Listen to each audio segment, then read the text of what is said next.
Hong Kong recently commemorated the 25th anniversary of its handover from Britain to China, and a former official there says Beijing is turning the former British territory into a police state. But they are more likely to launch an invasion of Taiwan than was perhaps the case in the past, because they see Taiwan as being an affront to their grievance-based nationalism. Patten was the final British governor of Hong Kong. He's also warning about Beijing's possible designs against Taiwan. Joining us now to discuss is Chang, author of The Coming Collapse of China and the Great U.S.-China Tech War. Gordon, welcome back. Great to see you. I'll get right to my first question. First, you saw the Vatican's deal with China regarding the appointment of bishops. Not much is really public about all this, kind of private. What do you know about this, please? Yeah, I don't think that this is a good agreement for the church. I mean, the Pope in that long interview with Reuters said, well, this is sort of like the Cold War, Eastern Europe, the church's accommodation with those countries. I don't think that that's an apt analogy. I think that really what you see in China is a much more vicious, a much more determined ruling group that wants to eliminate religion. So all in all, I would hope that they would reassess this, especially since Cardinal Zen has been arrested in Hong Kong. And I think that's a really bad sign for this agreement. Right, and Zen has been vocal against this deal. He certainly has been, and he's been raising important objections that have resonated. One thing, Owen, Christianity is flourishing in China, but it is the underground Protestant churches that are benefiting from this. From what we can tell, and there's a limited amount of information, but from what we can tell, the Catholic Church really has been eroded by communism and by the agreements with the Communist Party. So I hope that they look at this in a different light, because clearly the Catholic Church is having problems that the Protestant sects are not having. Let's go back to last week, if you would, please. President Xi visited Hong Kong, as you know, for 2 days to celebrate the 25th handover from Britain. And what did he say that caught your attention and that Americans should be concerned about? One of the most important things was that this was a 2-day trip to Hong Kong, but in the intervening night, Xi Jinping did not feel safe enough to stay in Hong Kong. He went back across the border into the mainland in Shenzhen. And I think that's a real indication that he understands that the people in Hong Kong just don't want communist China ruling. And we saw this because those public events really weren't very public. They were limited to tame officials.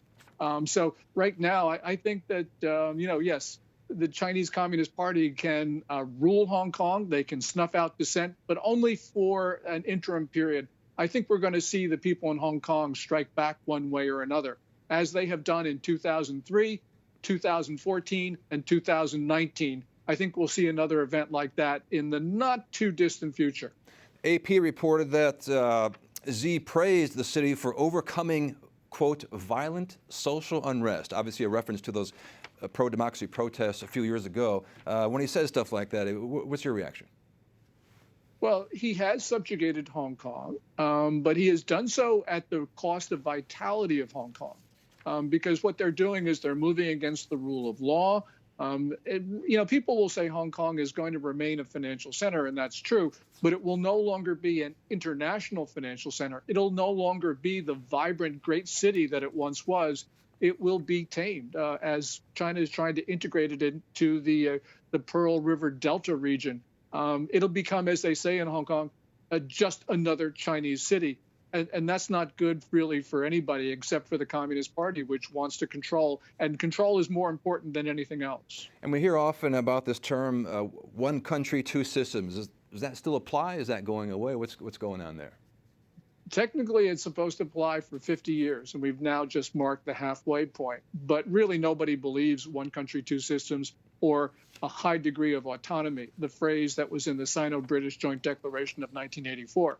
China is now directly ruling Hong Kong, and decisions are made in Beijing. They're not made in Hong Kong. People in Hong Kong know that, and people in Hong Kong are leaving, and if they can't leave, they're sullen and quiet about all of this.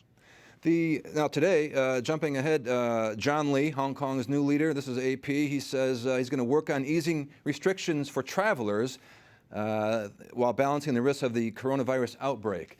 I didn't realize that Hong Kong and mainland China are among the few places in the world that still quarantine arrivals. What do you see happening there? Is this just going to drag on for years and years in China, in Hong Kong?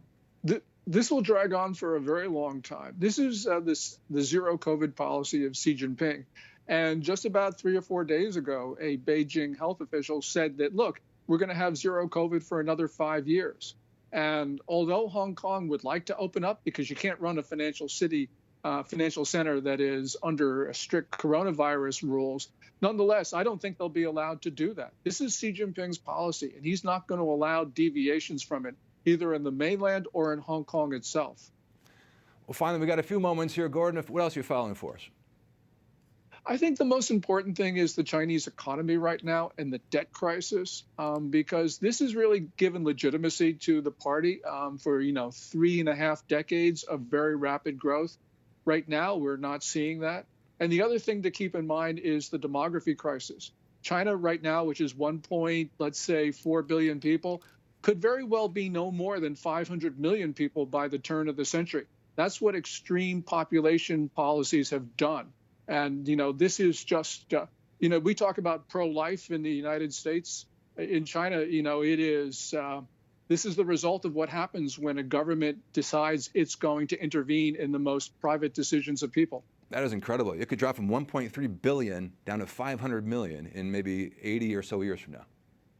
That's right. Wow. Everyone is projecting a very sharp decline, probably the sharpest decline in history in the absence of war or disease. People can argue whether it's 500 or 600 million, but it's going to be very, very low. And no society has ever done this before. We don't know how China will handle this. Incredible. Fascinating stuff. Gordon, thank you very much for your time as always. Good. And we'll see you soon.